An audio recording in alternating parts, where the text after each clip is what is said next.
I am the Tofu Golem. Please enjoy the video. You start by preparing the short and opening the editor. Make sure your account is signed in and permissions are granted.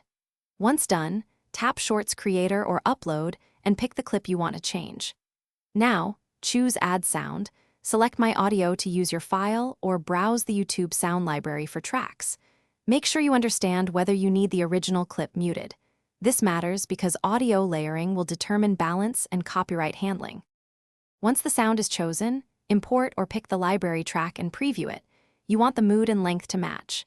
Next, trim and drag the audio timeline to align with the visual using the waveform markers, so beats and cuts match action.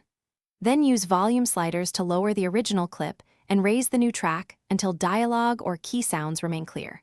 Remember to add fade or cut points for smooth transitions to avoid abrupt starts or stops.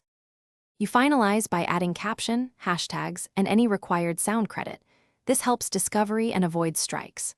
Once done, export and preview the short in the app and on another device to confirm audio sync and volume consistency. If YouTube rejects the sound or the track is muted, make sure the clip length matches the sound, try trimming or replacing with a royalty-free option, and re-upload. If playback issues persist, clear cache and retry. This often fixes.